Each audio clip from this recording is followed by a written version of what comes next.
everybody who's on screen knows who you are and what it's about anyway. But it's Adam Pavey from Poole Alcock. And you'll be giving us an enlightening talk today, I hope. If anyone's got any questions, can we pause till the end of the presentation, or send them in as an email later if that's more appropriate, rather than interrupt? So over to you, Adam. Oh, well, thanks. I mean, I was just thinking, you know, because there aren't that many people on, I think probably if you do want to ask me something as I'm going ahead, I don't have a problem with that, because obviously there's not that many of us. So, I mean, really, I was going to talk about a couple of things. Really, I was going to talk about the furlough scheme, and just kind of giving some points really about some of the stuff that I think is important to remember and to recognise about the scheme, and then to kind of move on and start to just look at the subject of redundancies and looking at, you know, what companies should probably be doing at this point in time, you know, looking at when the furlough scheme eventually comes to an end. So really, I mean, when it was first introduced, and the word furlough was used, I mean, I've been an employment lawyer for about 15 years now, and I've never heard that word before. So the first thing I did was go on Google and type it in and try and work out what it meant. And I had that kind of suspicion that, I'm like, have I missed something? Is there some, you know, is this a word that I should have known before? But of course it wasn't. It's actually, you know, it's an American word, and it has no legal basis in England and Wales at all. So it's and I think that was done on purpose. I think it was a very clever tactical thing to use a word that didn't have any kind of legal baggage with it, didn't have any associations, and didn't have any connections with it. And the reason for that was so that they could introduce the scheme to kind of give, you know, a sense of things happening and a sense of protection, and then kind of work out the details of it as the weeks have progressed. And certainly that's what's happened.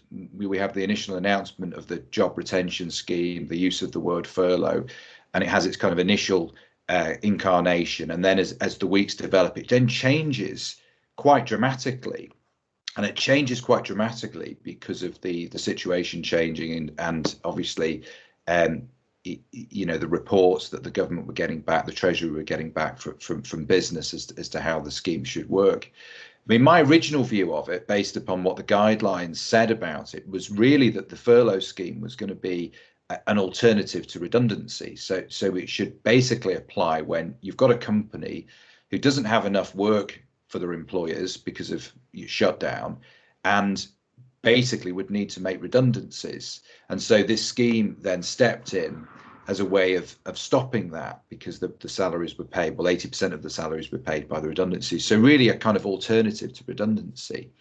And every week as more guidance has come out about the scheme, it's clear that has changed now. And you look at how it's worded now, and really the furlough scheme can be used in a whole range of situations for employees. It can be used not just in place of redundancy, but also in situations where, for example, somebody with caring responsibilities isn't, because of the school closure, isn't able to look after their children. That could meet the criteria for being eligible for the furlough scheme. And it certainly didn't start life like that. When I was initially advising on it, looking at the guidelines, that certainly wasn't the view that I had. And it's kind of changed week by week, really. So it certainly expanded a lot more than it looked like at the initial time. And we know now that it's been extended until the end of June. Something that I didn't, you know, a webinar I did a few weeks ago, I kind of predicted that wouldn't happen, so I was wrong about that. So I'm not going to make any more predictions about how long the scheme is going to be in place for, but certainly we know it's going to be in place until June. And, you know, whether it will be extended beyond that, I simply don't know. I think just some really important points that we probably know about already, but it's just worth just going through them. Minimum period of furlough is 3 weeks. So if somebody isn't placed on furlough leave for 3 weeks, then you wouldn't be able to make the claim. So that's the minimum period. I think usefully they've introduced the ability for companies to rotate furlough. So somebody to be on furlough for 3 weeks, to then come off furlough, to come back into work and then be furloughed again. And certainly for the clients that I've been acting for, that's actually been a really useful thing. Actually, I think that's enabled a bit of a flexibility in the way that the scheme has worked. Originally, it looked quite clear that somebody that was on furlough would not be able to work for somebody else. So the question I was asked in a webinar was, an employee has been furloughed. Because they're at home, are they able to go and get a job in Sainsbury's, for example? And the initial look at the scheme, or the initial look at the way that the guidance looked, it looked like that wasn't possible at all. That's changed now, and it's specifically allowed that somebody can be on furlough and work for somebody else. And reading between the lines, I think the reason for that is because of the labour shortage in certain areas, where actually it would be a case of kind of cutting your nose to spite your face if you said, well, you're on furlough, you can't work for anybody. It's always been the case that when you were on furlough, you can't do any work for your employer. That's always been the case. However, the definition of that has developed somewhat as the weeks have passed. So it's gone from just being you can't do anything that generates revenue for your employer, to being you can't do anything that generates revenue or amounts to a service for your employer. So that terminology of providing a service is a very wide term, and that really means, and that covers a whole host of things. I would even say that potentially it covers an employee that's on furlough leave that still has access to their emails, that's forwarding on things to different people. That may be me being slightly overcautious, but why not be overcautious with this? The reason why I say we need to be cautious with it is because at the select committee, which was a couple of weeks ago now, where HMRC were being asked questions, it became very, very clear that there will be a significant amount of checking into this scheme and to see how it was administered and to look for potential abuses. And you can see that because they've specifically said that, but you can also see it because of the wording of the guidance, which is that, for example, you have to keep your written records for a minimum of 5 years. So we all know why that's the case. You've got to keep your records for 5 years. And in reality, this is going to be extraordinarily difficult to police, and it's going to be quite difficult actually in the future for HMRC to look back and see how the scheme has been used. And so actually, if you look at what was said at that select committee, what they've really said is they've said that it's going to be for the employees to report any abuses of the furlough scheme to HMRC. So specifically, I think that would relate to an employee that's on furlough, that's been asked to do, a couple of tasks, any kind of service or something that amounts to a service, then reporting that back to HMRC. And so really, it's kind of putting the policing aspect, I guess, into the employee's side.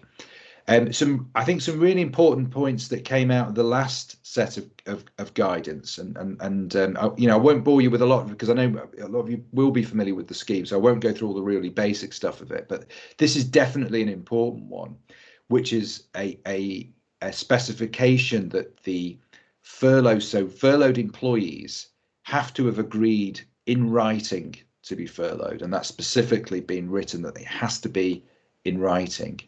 And what that means is that any employees that are on furlough need to have given a positive express agreement to be on furlough, which is basically you as the employer sending them a copy of the furlough agreement and then responding saying, yes, I accept those terms.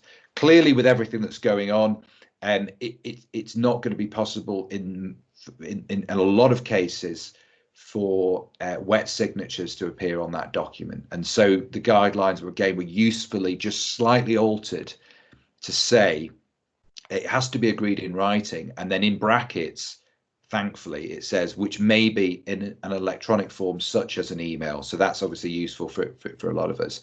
It's not clear whether this will apply retrospectively. So for those people that don't have it in writing, whether they can now retrospectively do it. There's loads of legal debate about that, which is all very boring.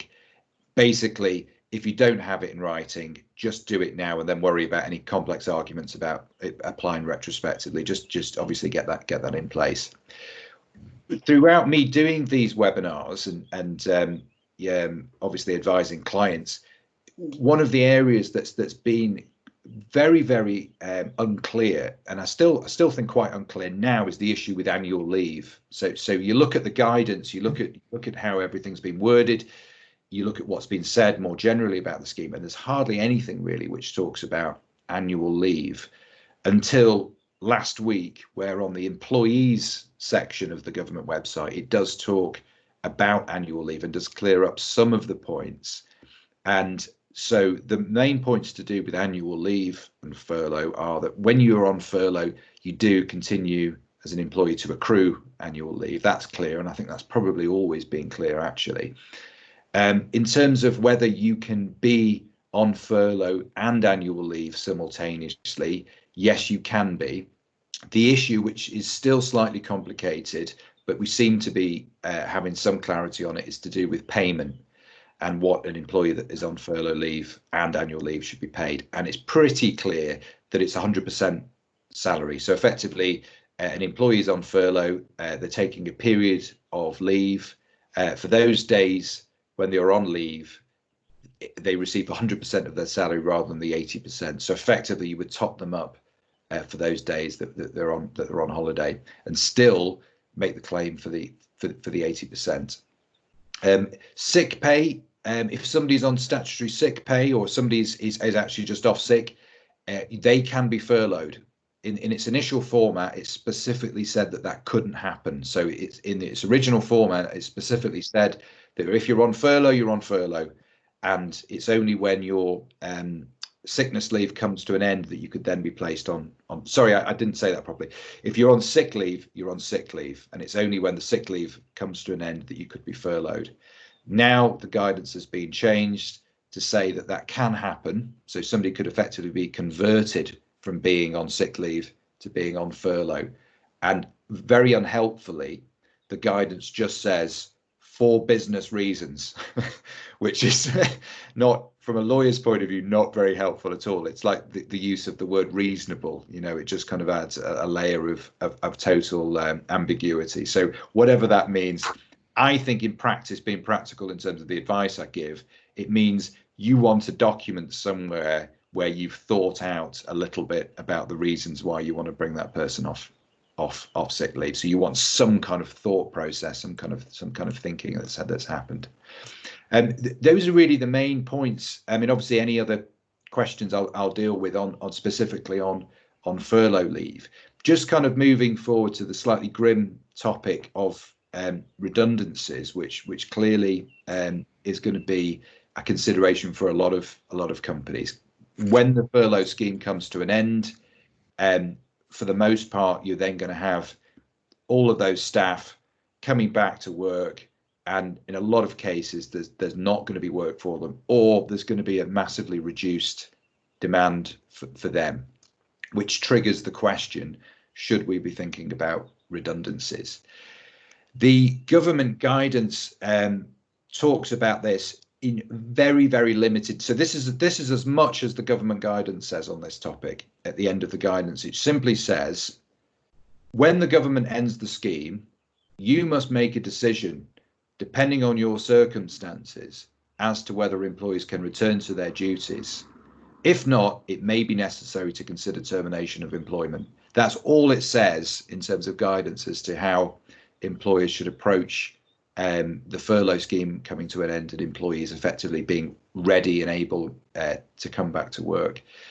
So something I was looking at yesterday, because there's been an announcement on it, is to do specifically with notice. So that is giving notice of termination of employment, and whether you can do that whilst somebody is on furlough leave.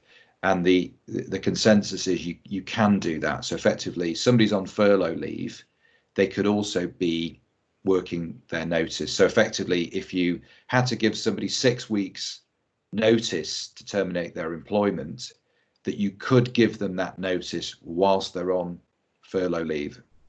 and also simultaneously still claim for 80% of those wage costs whilst they're on notice. So it's I have to admit, it's an unpleasant thing to talk about, but I think in terms of many of my clients, many of people in the business community who have, you know, an Excel spreadsheet with all of their staff on it, looking at what the notice period is, looking at what the redundancy payment would be, I think that's probably a useful thing to know about. There's some very complicated legal debate about whether you have to pay 100% of the salary or just the 80% whilst they're on notice. There isn't a definitive answer to that. The safer option clearly is to pay the 100% rather than the 80%. But if you were wrong and you did pay the 80% and you were subsequently, the law was clarified and you should have paid 100% during the notice period, you just have to pay what you hadn't paid in the first place.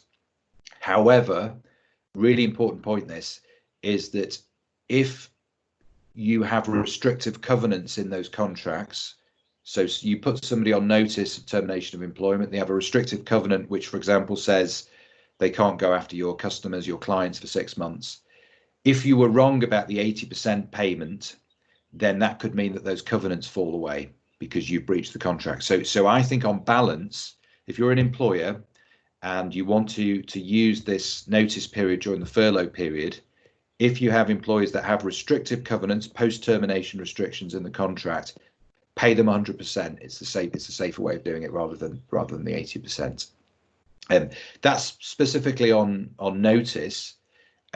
Looking at redundancy more generally, and redundancy is a complicated area of employment law because it's largely based on case law. So it's what happened in this previous case, how do we apply that? And it's a very kind of you have to respond to things as they're happening with redundancy situations because it changes once you've started the process. First things first, you've got to look at the business case for redundancies. So I think for a lot of people, that's probably a sensible thing if they're in that situation to be start looking at now. And that is really job number one of a redundancy exercise, which is looking at, is there a genuine case for redundancies? Is there a reduced requirement for employees to carry out a certain type of work? That's using the jargon of the legislation.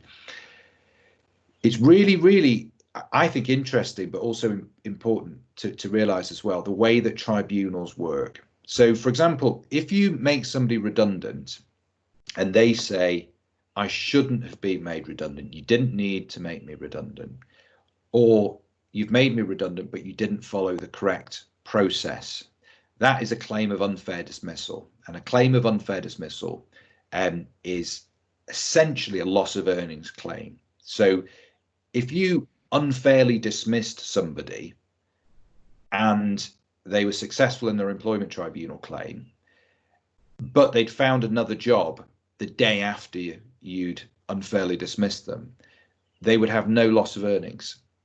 So the issue which employers face with these potential claims, if they are making people redundant, is that it's going to be much easier for an employee in this situation to claim that they're probably going to be out of work for more than 6 months and possibly even a year. So in terms of the risk of these claims, it's significantly increased as a result of the status of the economy, because it's going to be much easier for them to argue, I applied for loads of jobs, I mitigated my loss as much as I possibly could, but there simply weren't any jobs, so I have to claim, you know, the full 12-month salary.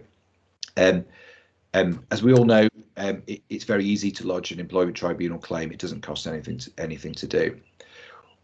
How the tribunals look at it is tribunals are not actually permitted to question your they're not able to actually look at the situation that you've entered and the way that you've dealt with it and say, if I'd been dealing with it, I would have done it in a different way.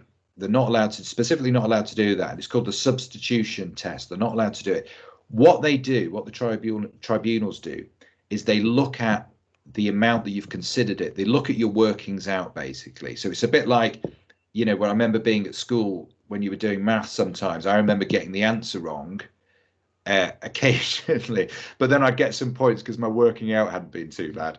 It's a little bit like that. So in practice, that means when I'm defending a company in the employment tribunals for an unfair dismissal, I want in my lever arch file all of the thought process. So I want, in a redundancy case, I want a business case, which is directors of the company, the appropriate people, whoever are the appropriate people. It could be accountants, it could be business advisors, some kind of document, which is, we met last Wednesday, we discussed these things, we need to get more information on this, we looked at these figures, we talked about how we think it's going to be over the next 6 months, we looked at these different variables, and this is the picture that we've come up with.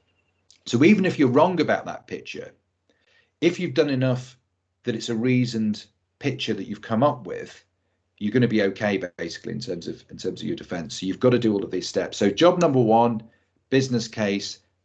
What's the genuine, is there a genuine basis for redundancy?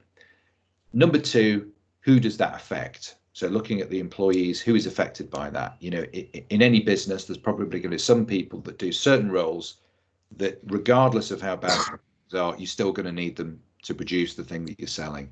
There's going to be other people who are not going to fall into that category. So very, very important to start looking at who is going to be affected by this. And it's an easy one.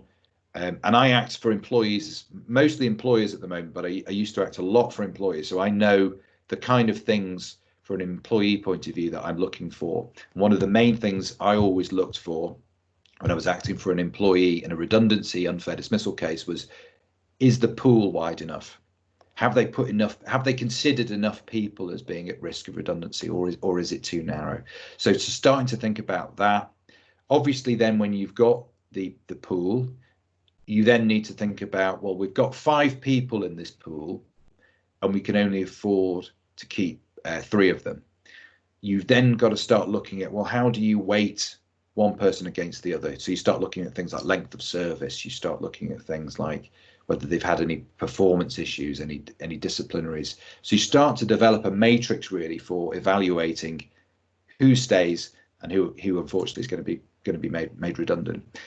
And I think the sooner that you can start addressing these areas, the better, because the more time then you're able to demonstrate that you've thought it through and you've applied it and you've thought about the situation, rather than it just being a predetermined outcome. That's the main issue with a redundancy, is any suggestion that it's predetermined and it hasn't been thought about.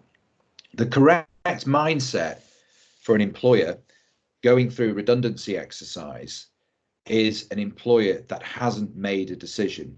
So an employer that's doing everything that they possibly can to keep everybody in the job and thinking as creatively and as laterally as possible about how you save jobs. So looking at things like alternative employment, looking at things like possibly changing the working hours, possibly even, saying to staff, we could possibly look at going on a 0-hour contract for a period of 2 or 3 months. Anything, just looking at as many different variables as possible. And that's, in practice, a good thing to be doing, but it's also an incredibly good thing to be able to demonstrate that you have done if somebody that you have made redundant disagrees with the decision and thinks that it was unfair. So that's really important. Very, very important point, just to caveat that with, is you when an employee is in a unfair dismissal case, they're able to ask for disclosure of company documents, or the employer's documents that are related to the redundancy situation. And you see this a lot more than you used to. So disclosure in terms of electronic documents is something that's much more prevalent than it used to be. So in those documents, when you're looking at the initial stages and you're looking at your business case, you don't want to be putting anything in there that makes it look like you've prejudged that Dave from accounts has got, well, Dave from accounts has definitely got, you don't want anything like that. You've got to keep it kind of quite nameless at that stage. You're looking at things in a very broad brush point of view at that initial stage, and you don't want anything that's going in writing that could be a disclosable document which says, well, there's 5 people in the pool, clearly this person's, anything like that is clearly a no-no. And it's very easy to do that, actually. It's very, very easy to do that. So it's just being mindful of the fact right from the start, we haven't made a decision, we're keeping an open mind, we're doing the process, and we're going to really kind of see, and we're going to let that process develop. And that's the correct way to deal with a redundancy. Another really important point, and certainly a point that when I've acted for employees, claimants before, and employees have got it wrong, I've capitalized on it. So it's only fair that I share it. And that is without prejudice discussions or protected conversations, also known as off the record conversations. So an incredibly useful tool for employers and employees as well, enables employers and employees to have a conversation which is off the record, and it's aimed at coming up with a settlement agreement. So it's a way of saying, look, we're going through a redundancy process, and we think that at the end of it, you're very likely to be being made redundant, but we don't want you to go through that process, and we want to give you the option of basically voluntarily not going through the process. And so your statutory redundancy pay is going to be £5,000. If we can do a deal now, we'll pay you, for example, and these things are negotiations, so there's no hard and fast rules, £9,000. So the employee thinks, well, I've got two options. It's, I go down the statutory route or I go down the settled route. You've got to be very, very careful that when you have that conversation, that it is genuinely protected. And a lot of people get this wrong. And I have to say, a lot of solicitors don't fully get this and have misadvised on it. You can only have that conversation when there is what's called an existing dispute. And the word dispute is misleading and it should be changed, but anyway, that's the word. What it really should say is existing process. So until such time as the redundancy process has started, they've been sent an at-risk letter, probably you've consulted with them. Until that time, even if you use the terminology of this is a without prejudice conversation, this is a protected conversation, it isn't protected because you first of all have to say the wording, but you also need the existing process in place as well. So it's very easy to get that wrong. It remains to be seen whether employers will do settlement agreements, will come up with settled positions with employees that are likely to be made redundant. I think for some people, it's simply the cost is too much, so they're not in a position to be making the kind of ex gratia payments that you would often be making. But I think in certain circumstances, it's still a very sensible thing to do, because once an employee has signed a settlement agreement, you know that once you shake the hand and say goodbye to them, that within 3 months you're not going to be getting a claim from them. And it means that in terms of looking at things from a financial position, well, that is the total cost of that employee. It's not that's the cost of the employee in terms of the statutory redundancy payment and notice, and also we might have a potential claim that we deal with. It's really, really easy to bring claims in the employment tribunal. It's incredibly easy to do. And so even if you go through the most perfectly compliant redundancy process possible, at the end of it, an employee can still claim an unfair dismissal. And even if you've got somebody like me that's telling you, well, we're basically 100% sure we're going to defend this, there's no question that we're going to be successful in defending it, you've still got to mess around for the next year and a half dealing with it. So in terms of how you approach these things, clients of mine that haven't decided to make an offer of settlement and have then, a year and a half later been in an employment tribunal, even though they knew that they're going to win, would probably still say, well, do you know what? I think if we could go back in time and offer a couple of grand, we probably would have done so. So it's definitely something to bear in mind. But obviously, it's going to be entirely dependent upon circumstance. It's going to be entirely dependent upon the employee, but definitely worth considering. There's a lot to a redundancy process. Key thing is to make sure all the correspondence is right. So any kind of invite letter is worded in the right way. You're making sure that if that you're saying that you can bring a work colleague or a union rep with them. Those kind of technical issues, a lot of that is cleared up by the correspondence being right. And it really is that important thing about the mindset. So when you're having consultation meetings with employees, that it is a genuinely two-way street where you are listening to what their views are about the redundancy, and specifically what their views are about the ways in which the redundancy situation could be avoided. And that could be an employee saying, well, you might not be aware of this, but actually I'd be really happy to cut my hours by 50%, and then, or I'd be happy to do that for 6 months and then review it. So it really is, it should never be a case of, this is where we've got to achieve, this is where we've got to get to, these are the people that are definitely going, what do we do to get to that stage? I mean, in all honesty, sometimes it is like that, but it's certainly got to be, it's got to be done in such a way that there's no suggestion whatsoever that it's predetermined at the outset. So that's a bit of that's a general outline on redundancies, a bit of a catch up on furlough. Obviously happy to answer any questions. Mind if I start on that one, please, Adam? Is that all right? Of course. Paul Taylor from CBL. First of all, thanks for a great potted summary, and I'm sure the members will be extra happy when we forward all this on to them. It's been very useful. One, thank you. We're in a bit of an odd situation because we were going through a company restructure during this, and round about end of March, early April, we actually tupied all the staff over to the new company, which has made a right pig's ear of everything, really, because we had some staff already furloughed at that point, the cleaners. The rest of the staff are still using, so we're not trying to think of any claim for them. But we're wondering now if do the TUPE rights kind of follow on because you move them over? Because that's more from an employee's perspective than an employer's perspective, isn't it? Or are we? Well, let me break it down. So payroll for the new. Sorry, Paul. They weren't on the payroll at that set date with the new company. That's on a black and white issue. But because they've TUPE'd over, do we have any claim to that? So originally, this was a massive grey area where basically, and I've dealt with a similar situation actually, where there was the TUPE transfer post 28th of February, and you look at the original wording of the guidelines, and it's specifically it wouldn't you wouldn't be able to furlough TUPE'd employees on the original guidelines, because they weren't on your payroll as of the 28th of February. They were on the previous company's payroll before then. So actually, they weren't captured by the furlough agreement, by the furlough guidance.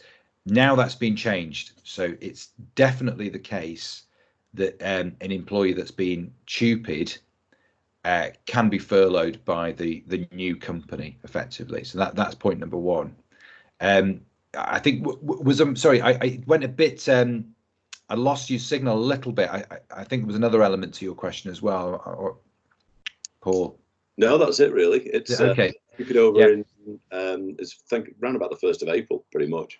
But they were on the new company. They weren't on the old payroll because the new company existed back then. Right. On the 20th of February, but they weren't on the payroll at the time. Right. Okay. Yeah. So given the new guidelines, that you should be able to claim. You should be able to put them on furlough leave. Fantastic. I think I owe you a few pints after that one. Thank you. Adam, Philip, could you tell me, the hospitality industry sort of employs a lot of young people. Is there an age limit for the furloughing? No, there isn't. No, it doesn't. No, there's no relationship to age at all in terms of that, in terms of the furlough scheme. I mean, remember again, I might be slightly separate, but it's a fundamental point with furlough, and one that keeps cropping up, is that there seems to be out there a kind of misconception really about from the employee point of view, that furlough is some kind of right. So employees saying, well, I'm eligible for furlough, so I have the right to be furloughed. That's fundamentally not what it is. It's entirely for the employer to decide whether an employee is furloughed or not. It doesn't come from the employee's point of view. In terms of age, and I appreciate probably slightly off topic, but it related to the age dimension, is a lot of clients I was dealing with, when they were looking at which staff to furlough, they were looking at staff that were more potentially, on the face of it, more vulnerable, and it tended to be people in the older category of the workforce. So ordinarily, that is potentially a discriminatory thing to do, because you are making an assessment on your workforce specifically based upon age, so potentially a discriminatory thing to do. And I think that probably will be in due course employees that will complain about that. But the defence to that, and I think it's right, is that the employer is doing that for a legitimate reason. It's a proportionate thing to do, and so I think those kind of claims, if they do arise, and I have seen a bit of that already murmuring, I think there will be a justification for that. I appreciate that is a separate point, Philip, but the point on age is no, there is no age limit applied. Yeah, thanks very much.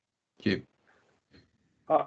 Hi Adam, thanks for doing this. We Clicky have actually got sort of first-hand experience. We deal with Poole Alcock a lot, and that was really useful. And Adam's been really useful to us as well. So yeah, good Cheshire business. So my main question really was about the furlough scheme, and I know we don't know, and there's a lot of unknown. And and when they extended the furlough scheme to apply to June, that was done at the very last minute, as far as I could work out, because of the potential 45-day notice period that large organisations have to make for staff. Yeah. Now that 45-day period will arrive soon again. Now, isn't it? Middle of May. So the extension will probably happen it'll either happen or it won't. My suspect, what I think might happen, and I don't know whether, I mean, it's pure guesswork, I guess, from your point of view, but I think if the government were to end it overnight without any kind of exit process, then they've really just delayed the redundancy process for a lot of organisations. So they've stopped it happening at one point and made it all happen a few weeks later. So my only, I appreciate you probably don't know the answers, but I wonder what your thoughts were. But my only way that I can see the government could cope with that would be to stage out the process and say, okay, so as of July, we'll pay 60% of wages. As of the next month, we might offer to pay 50% and then potentially 40% until it gets to a point where they don't offer any support at all. For me, that's the only way I could see it would actually be effective, because otherwise it's purely just pausing a problem and making it happen on another day.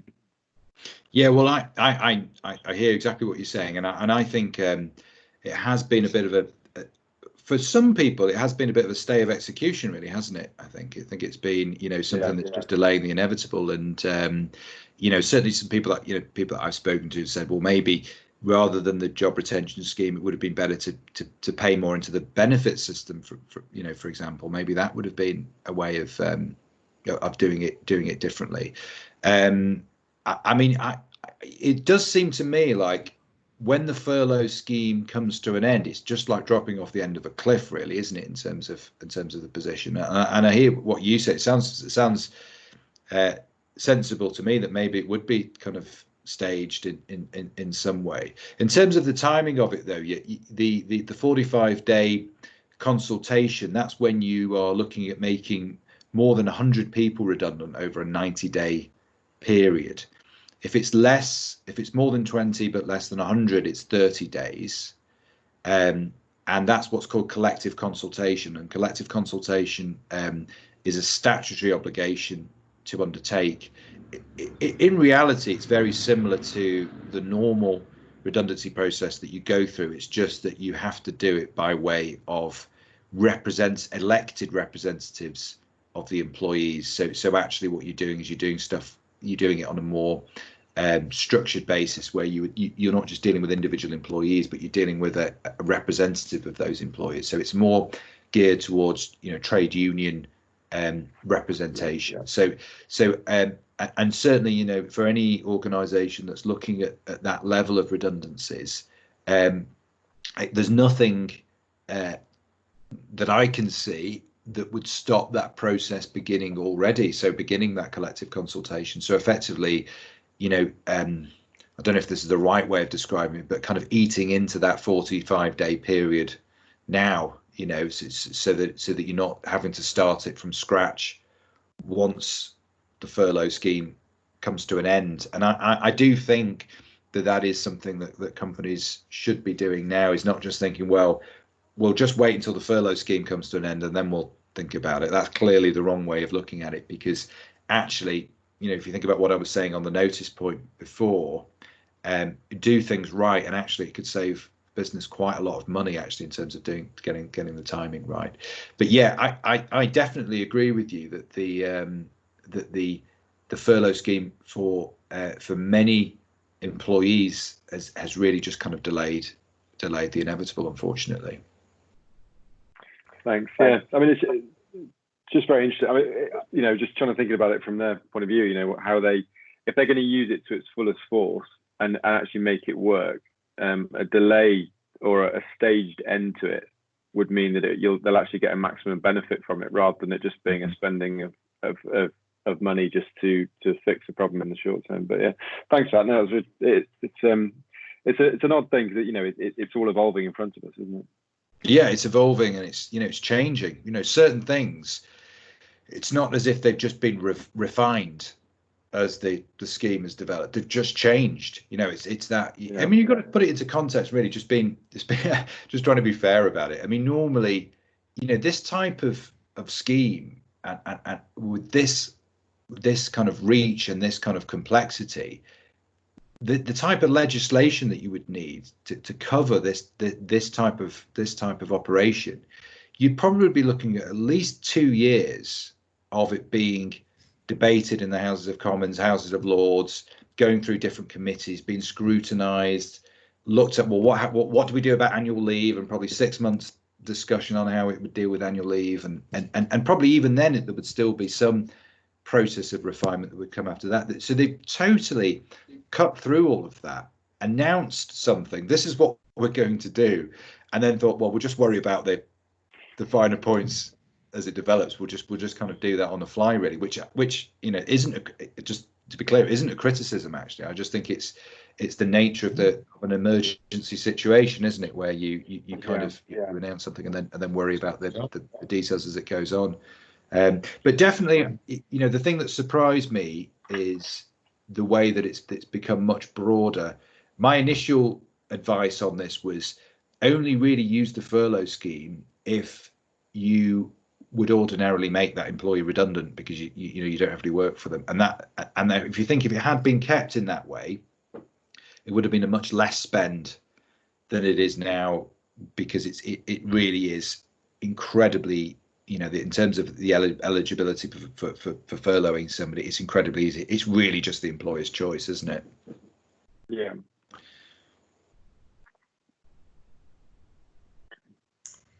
Right, are we there? Yep. Are there any more questions? No, I'm any more questions? Very helpful. Yeah. What can I say, Adam? That was brilliant. That was really, really helpful. As you know, this thing is being taped and